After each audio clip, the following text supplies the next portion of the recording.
The Entrepreneurial Journey Podcast. We're talking business and building a culture that's kick-ass. Where we make it happen, grab your seat, let's have a blast. At the Entrepreneurial Journey Podcast.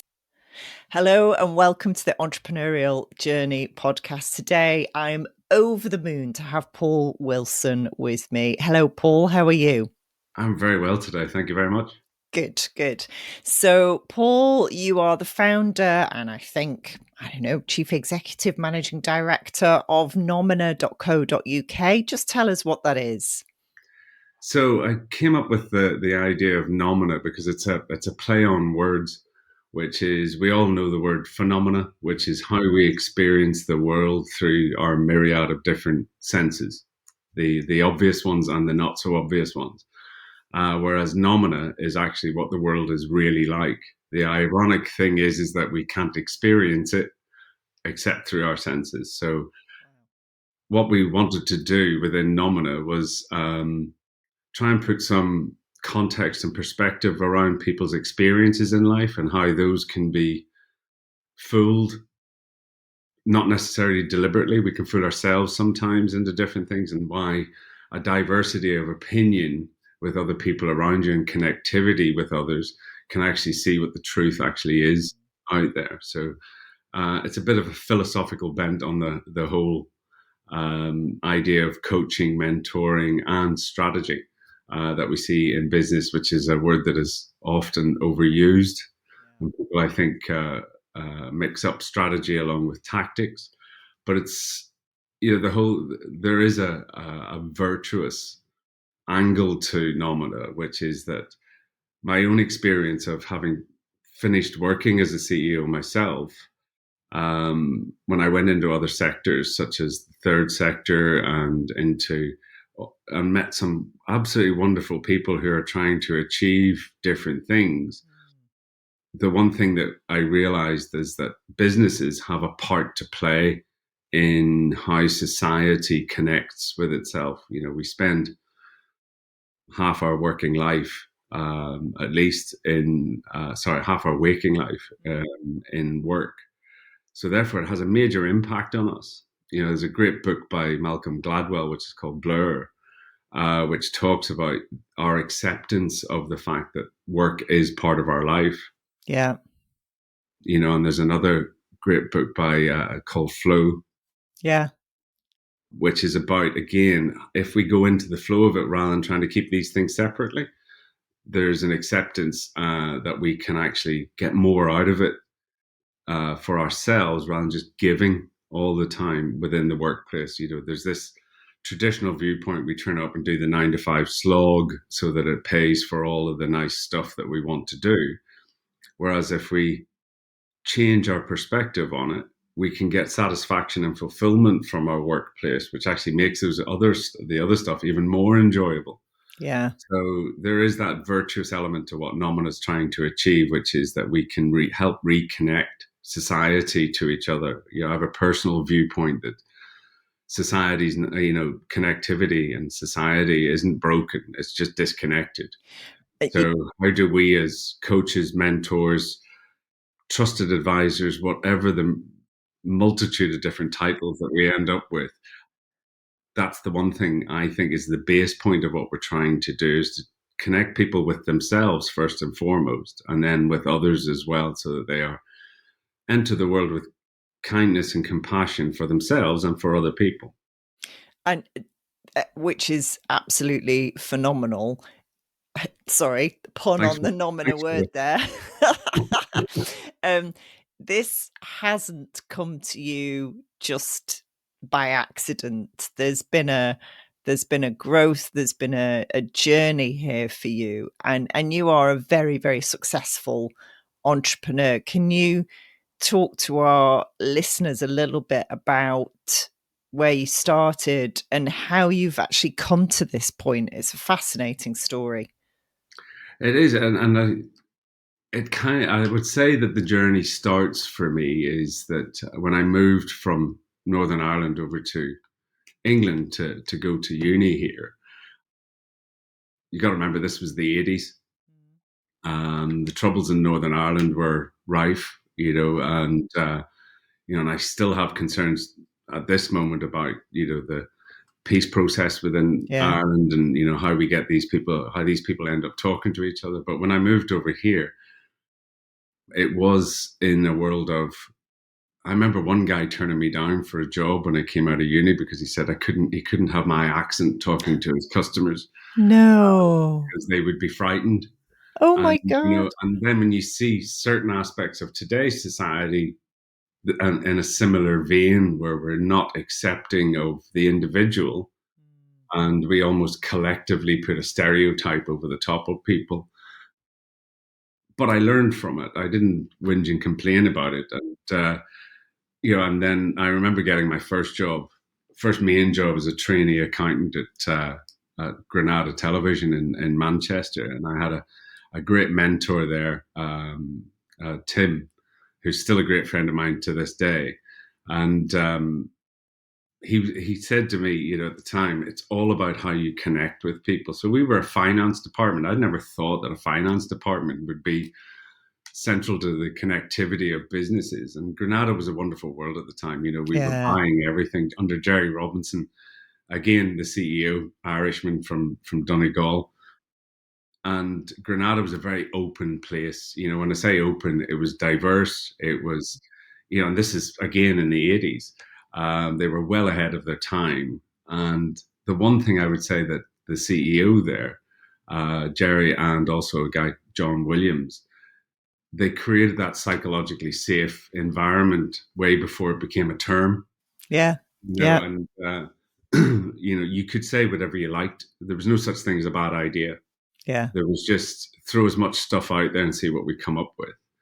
And I felt, even in my 20s, that my opinion was valued. So that was a real opening perspective for me. And we did some great projects there, not just in television, but in building hospitality, hotels, theme parks. And it was all about how do you relate to the customer. Right. As you and I both met Tony Wilson, didn't we? We did, yeah. So again, there's a fine example of where Granada was ahead of its time with people, and Tony Wilson way ahead of his time. It was all for Tony. It was all about the connectivity. He didn't want legal contracts standing in the way. He paid the price for this. But he was still a very virtuous person. He was wonderful for the whole Manchester scene. You would say he was, along with him, and Strawberry Studios was another big player in Manchester at the time, and they were bringing bands through like Joy Division, Stone Roses. That time of Manchester was the time I was there, and it was a wonderful place to be. The music scene, and there was no poshness about it. There was there was no elitism about it. It was.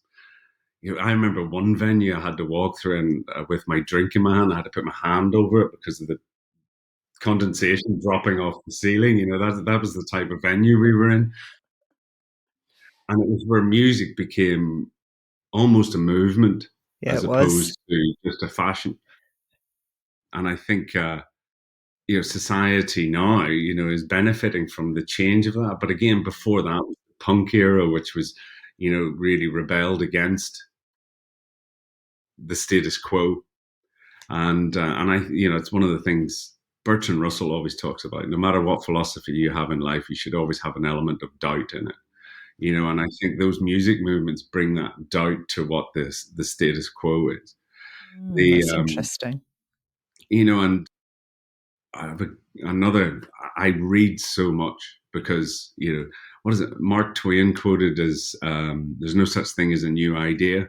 My view is that's true, but there's different ways of joining dots. So of I have a course. great book, which is 100 art manifestos, and art includes music and so on and so forth. If you look at the change that has happened in the world, it usually starts from a music or from an artistic or creative, because we're creative people at heart. And I think that sometimes we forget that we're creative being because it's all done for us.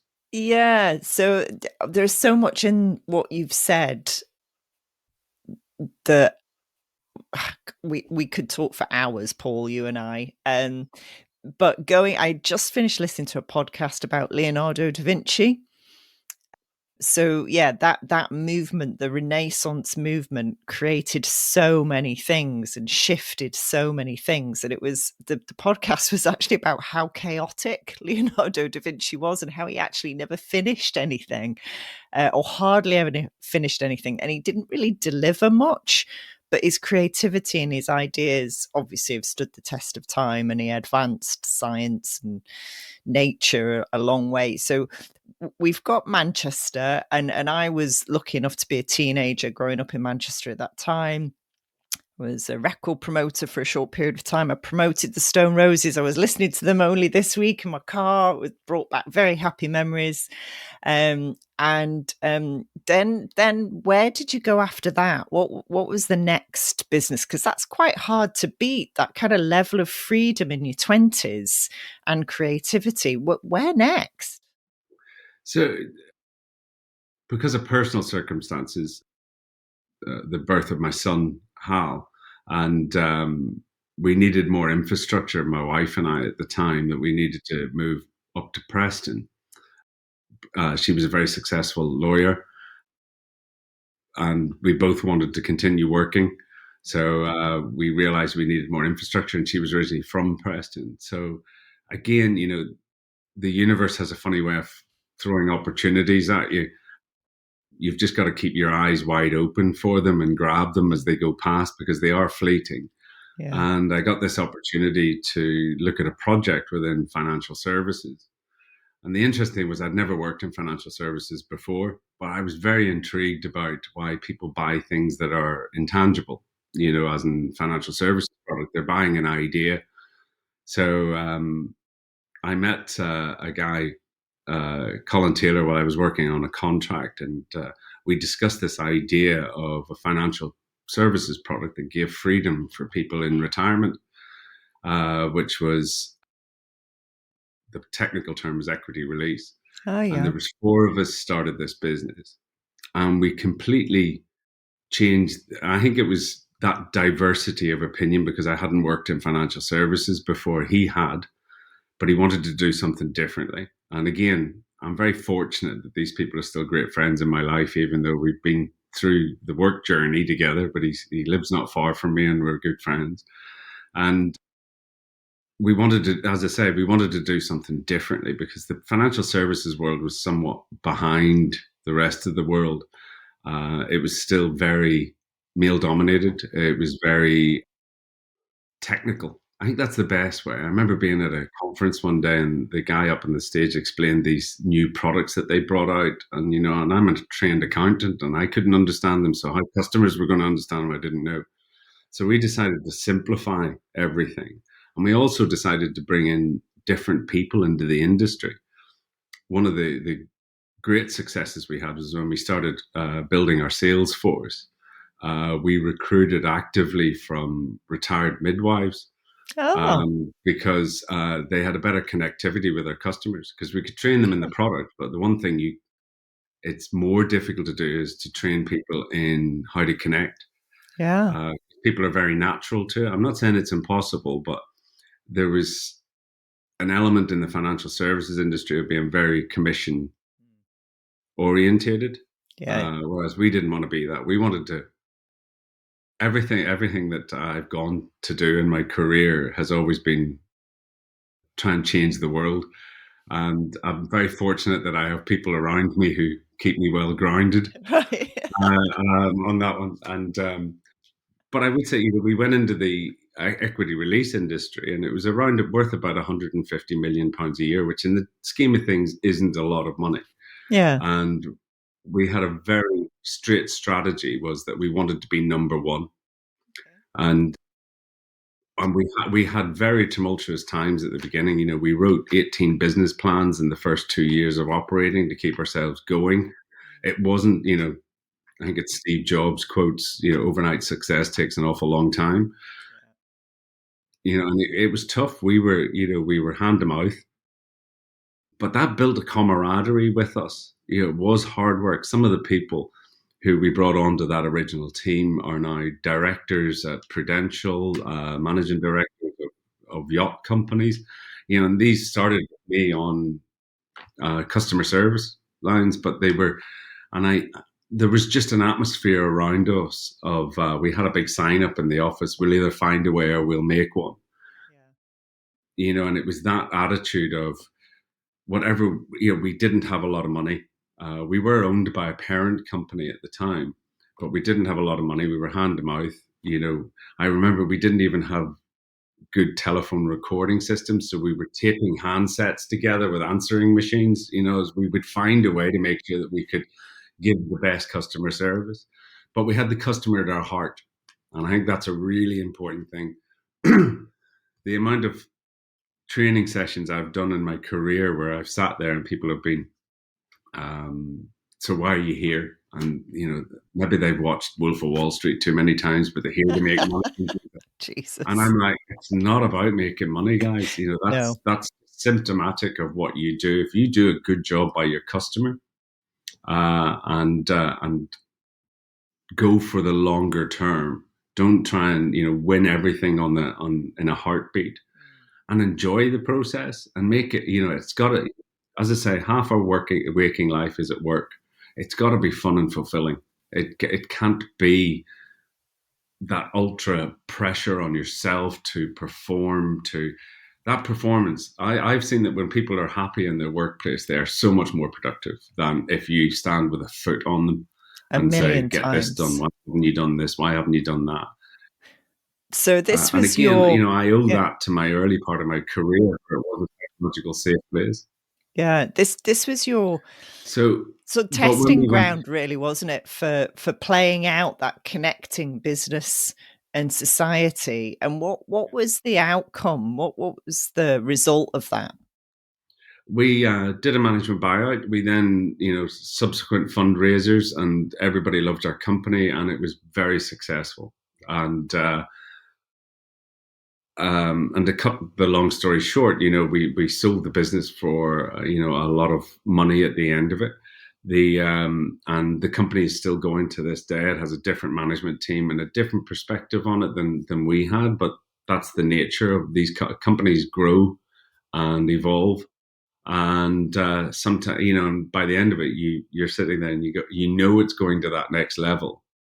And it's whether you want to be on that journey for that next level, or is your work here done, or do you want to do something else? And you have to have a very good look at yourself at that point. And as I say, we'll come on to it in a second. There was a danger of burnout happening with me at that point, and I didn't realize, because it was a different world that the company had moved into. But I decided to leave that business and thought, one of the things that I would warn people against at this point, because I have to look at the part that I play in any of these, in any of the bad stories that we've got, because it's not all roses. My story certainly isn't.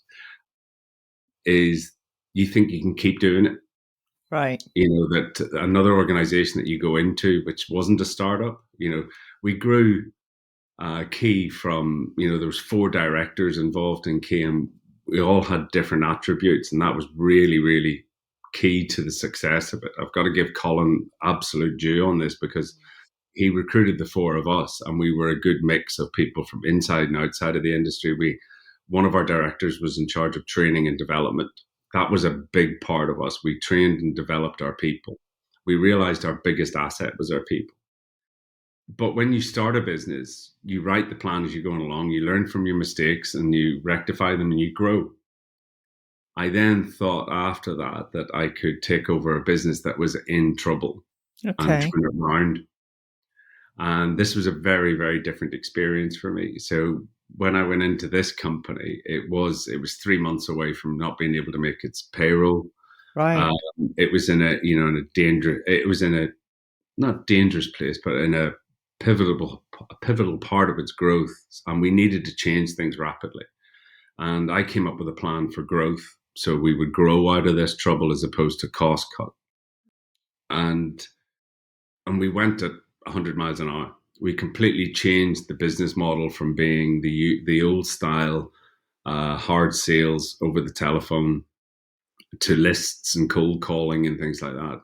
because I'd come from a regulated environment, that wasn't a good environment. That wasn't what I was skilled at. I was skilled at how do we attract people towards the business, and then how do we then form a relationship, and then they buy from us. That's kind of, if you've got a good product and you believe in it, that's the bet. In my opinion, still the best way to do it. It's the most profitable way to do it, apart from anything else. Absolutely. So, but it meant a massive change in the culture of the business. So this is a business which already had 150 employees in the UK. And so that's a lot of people that you've got to change in culture. And that's the bit I underestimated.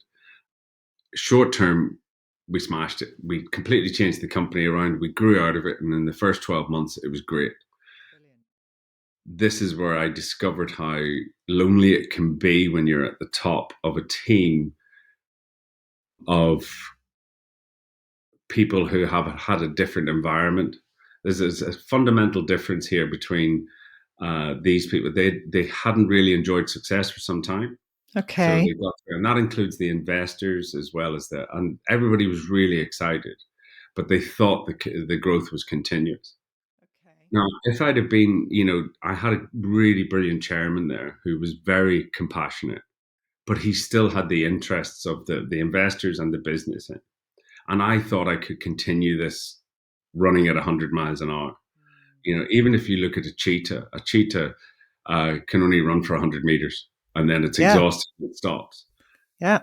When you think you are, this is where one of my favorite sayings is hubris becomes your nemesis, is that you think you can. Now, at this point, I'm not living at home. I'm in the business. We're expanding in Spain, Portugal, all over the Europe. I'm spending a lot of time away from home. And we forget how much of an anchor our home is. And when I say an anchor, a safe space that holds you safe, not an anchor having a weight, and, I'd work, I'd go down on a Monday morning and come home on a Thursday night. That was now creeping to going up. By the end of it, it was Sunday night and I'm still there on Saturday morning. And I'm coming home, I'm shattered. Yeah. Another part of this, but I didn't see the damage I was doing to myself and to the people around me. And it's interesting, I have a pet theory about burnout in the workplace, as we mentioned earlier. And I don't think burnout comes from the work that we're doing and that what we're trying to achieve. My pet theory, and I would love to, hear from anybody when this goes out, what their viewpoints on it are, because I think this is where we need a bit of compassion and kindness in the workplace that's not there at the moment totally. We talk about it a lot as business people, but I don't think that we practice it.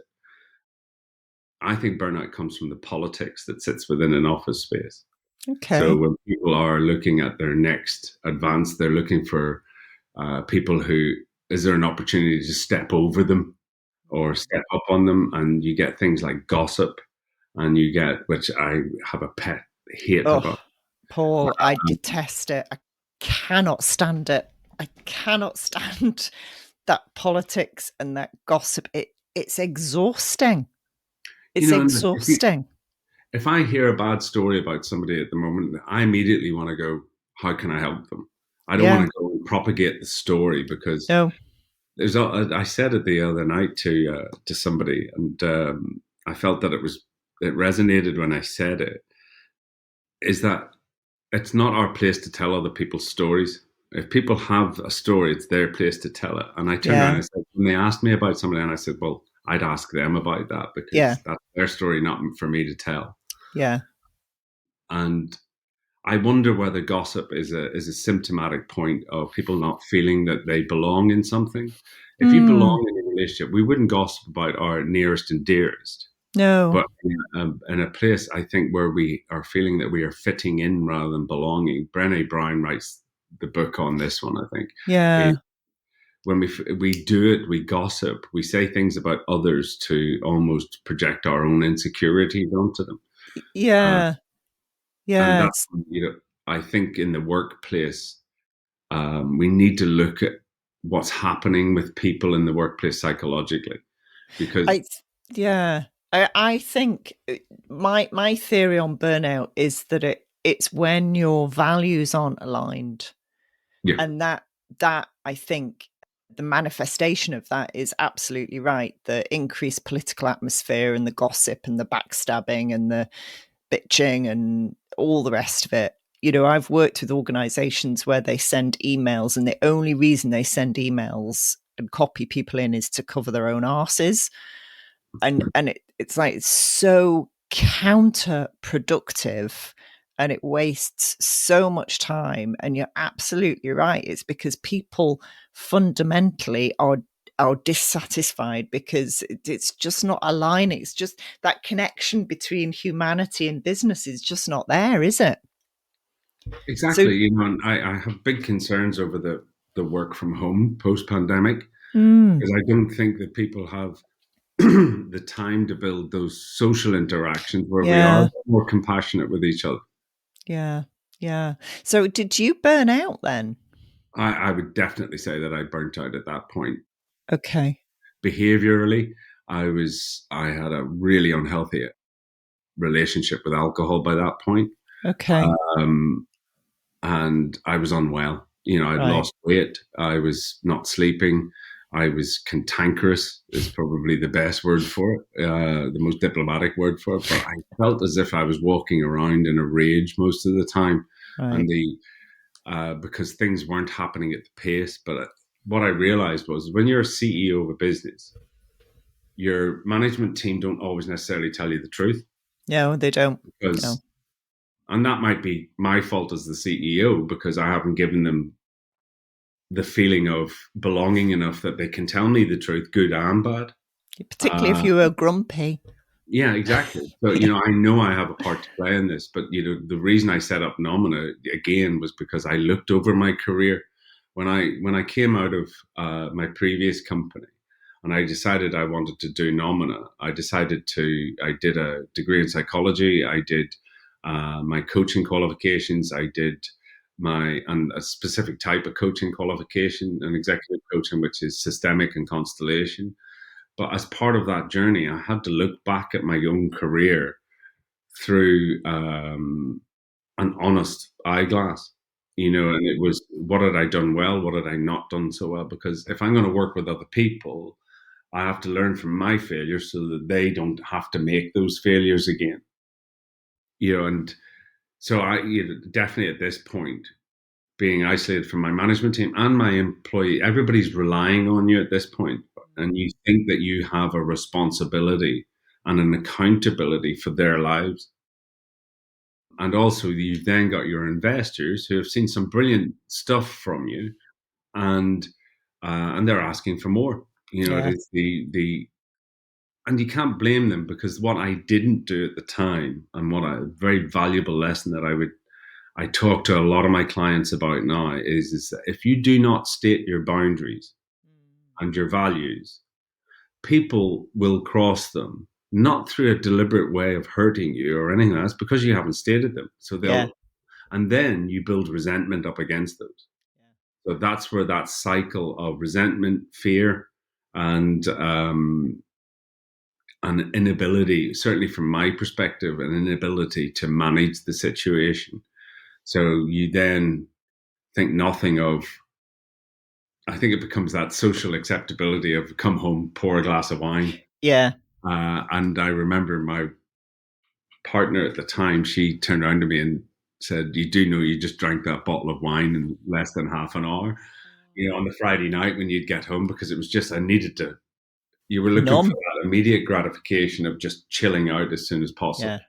Yeah, yeah, And, you don't see it happening. You know, you go out and you stay out because you're with friends, because they tell you that you're brilliant and things like that, and you start believing it, yeah, and it creeps up on you, and you know, you find yourself at some point, it comes smashing back at you. It will build up to a point. It won't go away unless you do something about it. And certainly, it happened with me. Is that I found that I I used to say to my people when we were building Key, it was, if you find yourself that you don't want to go to work in the morning, you know, that's a time when we need to have a conversation yeah, to either change that or change your work environment. Yeah. And at that point, I was at the point that I found myself in. I wasn't practicing what I preached. I was dragging myself in. I really didn't like it. And every time my phone went, every time somebody's name came up on my phone, I was dreading the conversation because I knew it was going to be, what's the results today? What's this? How are we doing? Because we were trying to get the company ready for sale. And I just realized at that point, I had a sort of cathartic moment in when I was away in Spain, of all places, at one of our offices there, and I was sat talking to a really old friend of mine, and I said to her, I've got to do something about this. Is going to kill me. Yeah. And it was at that point it was going to kill me. Yeah. I was either going to have a heart attack, or I need to change my life around, or it was a very, very dark place. And I know other CEOs out there and other business people out there struggle with the same thing. And the idea of Nomina is that we're there to help make sure that you don't get there. Yeah. Yeah, absolutely. Not trying to save people who are there. I'm not a therapist. I'm not a health professional. I want to make sure that businesses, when they grow, that they have somebody there. And I wish I'd had, as I said, my chairman, when I was at my last company, was a very brilliant guy, brilliant chairman. I would recommend him to anybody. But the thing being is that he's representative of the investors. So they still have a vested interest. They're not independent. And this is where mentoring is, and I think the view of mentoring is very valuable. My old boss, Tim, is a mentor himself. And as he says, sometimes we're just there to be there's the story of Julius Caesar, who employed a guy just to stand behind him and say, "You're only a man," and yeah. Sometimes, and also I look at, there's a new set of entrepreneurs coming through at the moment. I'm very fortunate that my client base is split 50-50 male female of people going through, and I even worked with a woman who is the chief diversity officer of a massive international global firm. And she saw the benefit of having allegiances with people who had been through the business, been there, done it, and could give her a different perspective. She actually truly believes in diversity of opinion and perspective. And that's been a brilliant journey for me as well as for her. But going back to the point, so I find myself in pretty much meltdown. Right. By that point. And I had to make a decision. So I resigned my position. I then stopped drinking alcohol. And this is 5 years ago, and I still haven't drank alcohol since. And well done. My life is so much better for it. Yeah. It was that realization in my head that I've never seen anybody get better after they drink alcohol. So why would I think I'm different than that? Yeah. Yeah, it's true. It's true. And that's not to say I'm not evangelistic about it. It's a lifestyle choice for me, because it means I can get up. I train 3 times a week at 7 o'clock in the morning at the gym. My stepson was my trainer until he's just gone to set up his own business, which is brilliant. Just moved to a new trainer. So I train 3 times a week at the gym. I'm on my bike the other 3 days, and I have a rest day, and I love it. It's become part of my life. It's my routine.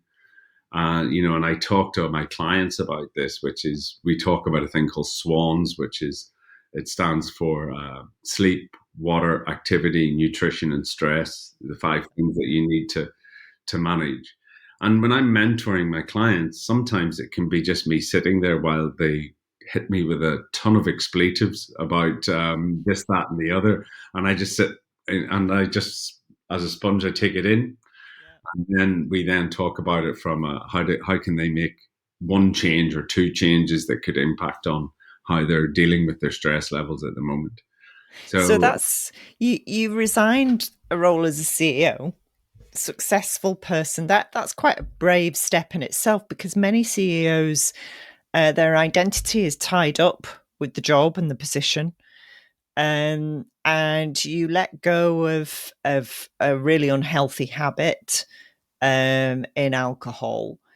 what kind of time period did you have to, because it sounds to me, I'm a very visual person, as you know, Paul, that you almost had to kind of rebuild yourself from scratch. Who is Paul? What am I about? How do I actually live my life? How long did that take? Well, it's funny, you've touched on something that's really resonated with me. There is about that we get our identity from our position. Yeah. If that identity is somebody that you do not like, you Mm. have to change it. You can't if your value system is over here and your identity as a CEO is over here, Yeah. that's a conflict, an internal conflict that isn't manageable. No. So that's, I started, again, because I'd already done my degree in psychology when I was working. So I had some in understanding, but not a great depth in it. And then I started reading other books, not the general self-help books. Although I did read one from Brené Brown, was one of the first books I read, which was about vulnerability as a strength. Very good. And the thing is, what I understand from that is it's not just always walking around being vulnerable. It's No. about being vulnerable in the right circles. And the thing is that in the circle I was in as a CEO, created by myself, that was not a place to be vulnerable. Yeah. So Yeah. I was fortunate enough that because I'd been successful, that I could take the time out. Not everybody can do that, and that's why I'm pushing prevention rather than cure on this. Yeah. Yeah. So I sought out the help from a therapist was my initial point, and she has been incredibly influential on my change and my unpacking of all of this. And I've learned an awful lot from her. And I sought out friendships and connectivity with different people than I was with at that time. And they have been hugely influential on my journey. But the first person I had to learn to love again was myself, Yeah. which sounds a bit twee and a bit cliched, but I would say to anybody out there, you cannot love another until you love yourself. Absolutely. So, and I do think the world could do with a lot more love and compassion in it. When I was saying to you, I'd never see anybody improve after an alcohol drink. I certainly see people improve with love in their life. Yeah, they do. And that's love for themselves. I'm not talking about a romantic love and things out here. This is love as a pure concept, and that compassion, and that I had a friend of mine at the time, and he said to me, "Paul, it's easy. What you just do is at the end of the day, you turn around and say, what did I do today, which was really good, that felt good? Right, let's do more of that. What did I do today which didn't feel good? Right. Do I need to make amends for that? Do I need to put that right? I'll do that first thing tomorrow." So just do that at the end of every day. And as I say, I went off into the third sector. I started doing some stuff with a local food bank. And again, that humbled me. Sometimes our super ego gets out of control. And that's certainly where I was find myself, that I felt I could do no wrong, while I'm doing a lot of wrong around me by other people, my family, you just kind of do the I see no ships kind of viewpoint. Yeah. So I humbled myself, and that the best point I ever had in that was there was a little girl came into the food bank and handed a card over to me, and it was a handwritten card. It wasn't a bought card or anything like that. A piece of card that they folded over, and it said to the top of it, which was to Paul and everybody at the food bank. Just wanted to say thank you so much for. My favorite was the beans on toast, and I'm sitting there, and it was signed from Little Princess, and Oh. her mum had brought her down to give this card over, and she was really thankful. And I think that's the telling point for me, not what the news media headlines is of people who are using food banks and so on and so forth. We're stigmatizing people, and we're not. Some people at some point in their life need a helping hand. Yeah, of course. And we should be there to give them that helping hand and teach them how to then move forward, not help them forever. No. It's about giving people purpose in their life and helping them through that difficult spot, as opposed to stigmatizing them and saying you're always going to be this person. We change. I look at the changes that I've gone through from when I was born on the day that England won the World Cup, so everybody can work at what age I am, and and grew up in a working class family. But the one thing my father always taught me was a work ethic. I always think about how we attend to things and how we change things. We don't necessarily have to accept everything, and I have a big thing in my head, which is where people say, oh, you're just lucky, and yes, there is a heavy element of luck, but those opportunities are passing by everybody. So can we help people connect them to their opportunities as well as grabbing them ourselves? I think we can. Yeah. And giving that growth mindset to people and that positive outlook in the world is all of the tools that we learn as coaches, but it's how we apply them. It's not take them out of a box and say, do this and you're going to be great. It's how do we take this out of the box, interpret it, and then look at the client who's sitting in front of us and say, right, which part's going to apply, which one's not, and here's some simple tools for them to actually work through. One of the reasons I love NLP is because we take somebody from their present state and put them in the state they want to achieve. And that to me is that passover and that change of perspective is magical to see happen. Yeah. When somebody gets it like that. Yeah. And you're going, and I get such a satisfaction from other people being successful as opposed to me being successful. Absolutely. My success comes from that. I think that's why many of us are coaches. I've got one last question, Paul, because as I say, I could talk to you all day. If Nomina had a personality or a character, who or what would it be? Wow, that's a really interesting question. I'd like to say it would be one of the great Stoics, the Marcus Aurelius of the world and things like that, because people mistake Stoicism. They think it means not feeling or anything like that. It's not. It's the opposite. How you attend to things. There's a great film which Jonah Hill did on Netflix with his psychiatrist, which is called Stutz. Ooh. Well worth a watch. I'll look that up. He says that in that the psychiatrist, who's a brilliant psychiatrist, because his viewpoint is you don't need years and years of therapy. There's certain ways you can cut. He likes a client, the first client that walks through his door, he wants them feeling better that come out of that first session. Yeah. And he draws enough. And this is a guy who's had his own challenges in life. He has Parkinson's but it's a brilliant film, very moving film, very funny in parts as well. But it's a documentary film, and Jonah Hill deserves awards for this. But he talks about three things, that there are three realities, three certainties in reality, which is pain, uncertainty, and hard work. And it's how you attend to them is how happy you are. That's what brings us the meaning, how we deal, you cannot have joy in your life unless you have experienced pain. It's cannot. True. You have to know that. Again, going back to the Stoics is I can't remember who it was. One of the Greek ones is that when you put your foot in the water and you take your foot out, your foot will never be the same, and the water will never be the same. That's true. You can never repeat the same moment twice, and it's how we attend to these things, these moments, and how we're in the moment. I tell people, put your phone down, pick up a book. Put your phone down, talk to somebody, write to somebody. One of the recent things I find, which is beautiful, is handwriting a letter to somebody and the impact that it has on that other person when you handwrite them a note. Yeah.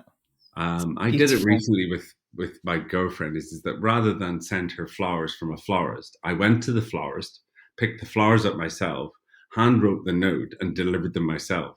Oh, just because things are quick and easy to do doesn't mean to say that they will have the same impact. It's true. It can take some time. So that stoicism of how we attend to things and how we deal with it, with the pain in life, that we have to be courageous. I think that chivalry is something that we can learn a lot from. But there's one saying that sticks in my mind, which is from Afterlife with Ricky Gervais, which is when they're sat on the bench, and she says to him, "A society grows great when old men plant trees, the shade of which they will never sit in." So that's Nomina for me. I don't know what we do today is going to have, what impact it's going to have. But, I'm 56 now, and I still think I'm 25 in my head, and the good thing is because of the lifestyle I lead, I can still get out, do everything that I want to do. I'm not struggling with ailments, touch wood. And, because I lead a healthy life, I get so much more enjoyment out of it. I likened it, I was talking to somebody the other day, I climbed one of the pitons in St. Lucia, and I remember being at the top of it, and somebody was telling me the story of, I won't name her, but a celebrity who had a picture of herself stood on the top of this piton, but a helicopter had flown her in. She'd been on the top, she flew out in a helicopter. And that's somebody that doesn't realize it's the journey to It's is the completely important bit. missing the point.